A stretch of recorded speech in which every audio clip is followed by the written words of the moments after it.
also I'm going to make a succotash. It's basically beans and rice with other vegetables, because it's I'm going to serve it with rice. Okay, so for the very first step, I'm bringing some water to the boil here. Bail of the pot's up, and the water's just coming to the boil. And I'm just going to throw some tomatoes in here.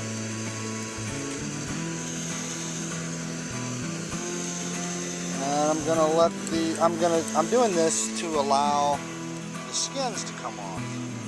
This is how you take the skin off a tomato.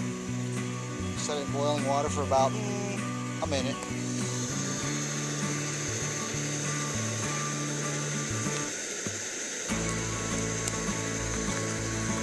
So I just want to say, as these tomatoes are cooking, it would be a lot easier if you used canned tomatoes, either whole tomatoes or diced tomatoes in a can. These were just available and inexpensive, so I decided to use fresh tomatoes. Okay, so the tomatoes are now cooked for about a minute, and I'm just going to go in here and oops. Maybe I'll be able to catch a hold of them a little better. These are hot, so we're going to let them cool.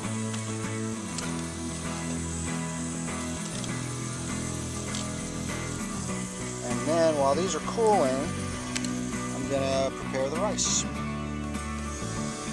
Okay, so let's talk about rice. First of all, I put some new water in the pan, and I'm bringing it up to the boil. And, you know, I'm using just a regular, this is actually a Food Lion brand long grain rice, actual rice. It's usually between 75 cents and $1 a pound.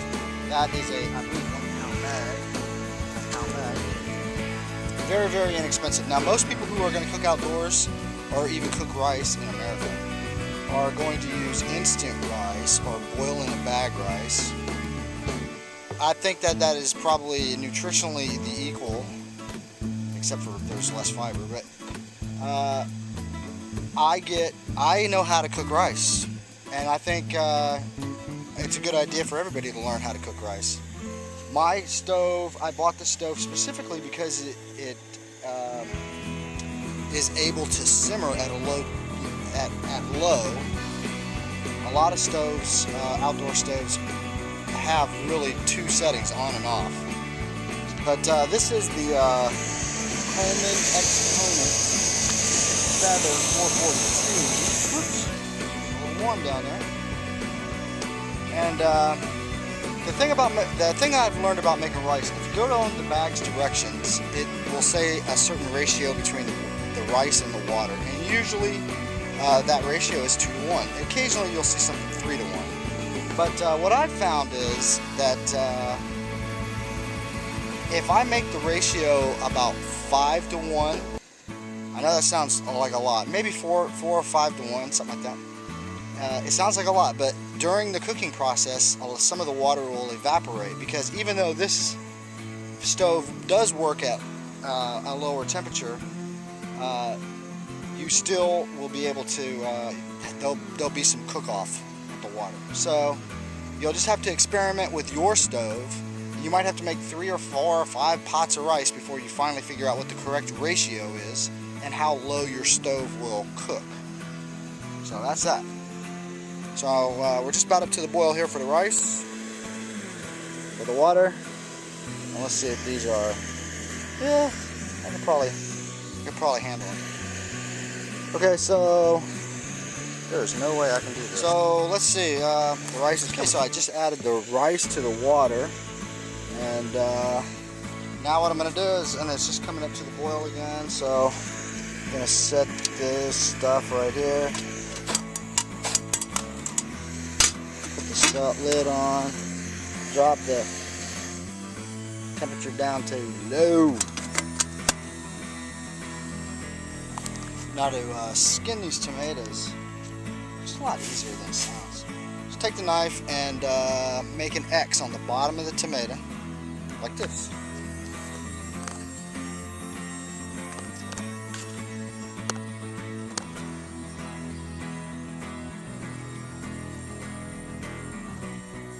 Just cutting through the skin.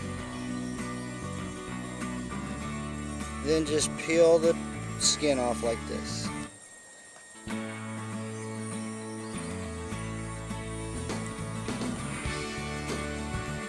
wasn't that easy? One skin tomato.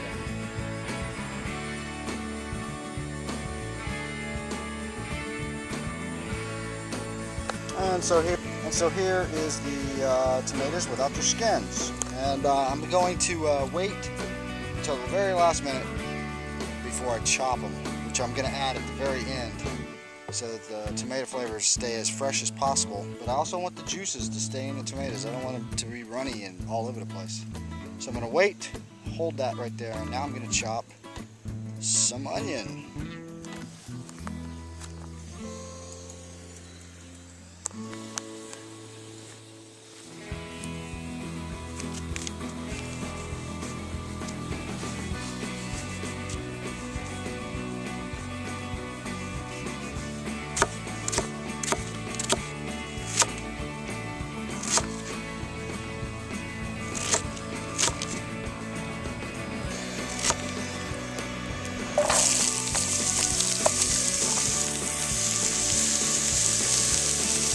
I'm also going to remove the corn from this cob.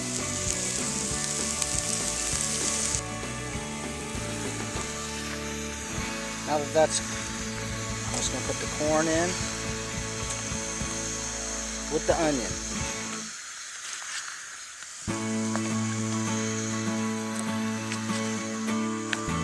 By the way, you see this flexible cutting board I have? I actually bought, it came in a pack of 3, and it's quite excellent, very lightweight, and I think I paid like just a few dollars for it. Very good for bicycle. So now the corn and the onions are cooking, and I'm not going to touch it. What I want is for some of this corn, especially, and the onions, to get brown. I want to see some color on the bottom, but I don't want them to be all completely covered. I'm going to give it 1 or 2 shakes, and just to make sure that it's well coated with the oil. But I want to see some color. I'm just seeing some color on the onions right there, but I want to see some brown on that corn too. Okay, so the secret to making rice for me in this pan is kind of cooking for about 3 or 4 minutes, as low as possible. Then take it off, let it sit. Then start whatever else you're doing. Then about every, I don't know, 2 or 3 minutes, throw the pan back on just for a minute, and I can see the steam coming up now, so it's still nice and hot. So let that kind of rebuild the heat, because this is going to need about 15 or probably 15 minutes using this method, 15 to 20 minutes. So this next step is lima beans. What I'm going to do is open the can, drain the juice, fill the can with water, drain it again, and then we'll add it here to the corn and onion.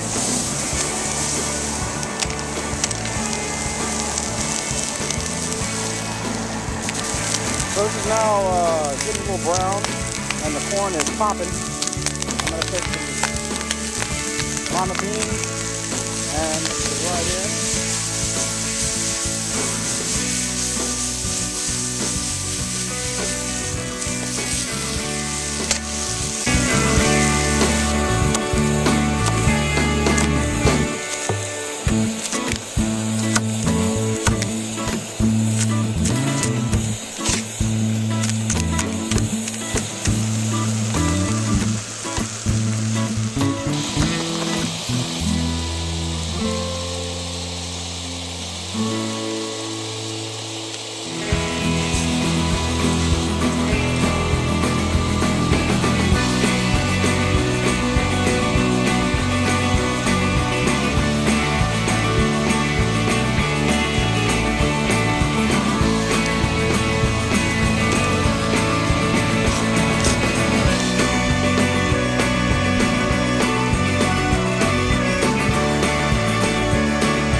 So I usually don't suggest doing this, but I'm curious how the rice is coming out. It's been about 15 minutes, and let's take a look. Oh yeah, I'm a good rice cooker. That's exactly what it's supposed to look like. Now all you need is this and this. Okay, something I forgot to do here. As this cooks down, it's going to need a little bit of water. And it's better to add a little water and then just let it evaporate and then just add a little bit more water rather than try to do it all at once. Just trying to keep it to about that consistency. It's just loose enough. At service, I'll just allow it to mostly cook off. Unless you like it a little soupy. Actually, that doesn't sound bad. So I made a lot of food here, and basically whatever's left over I'm going to have for tomorrow's lunch.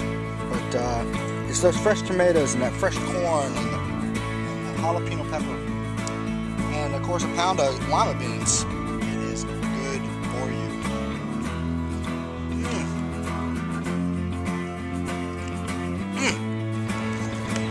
So remember the thing I said about whatever's left over I'll have for lunch tomorrow? Ain't much left over. That was delicious. That's one of my favorite meals. And it's quality food, you know? When you're out here expending a lot of energy and you're putting your body under a lot of stress, you need to stay away from processed foods. You need to go as close to the earth as possible and eat this kind of food. This is the kind of food that will propel you across the continent on a bicycle.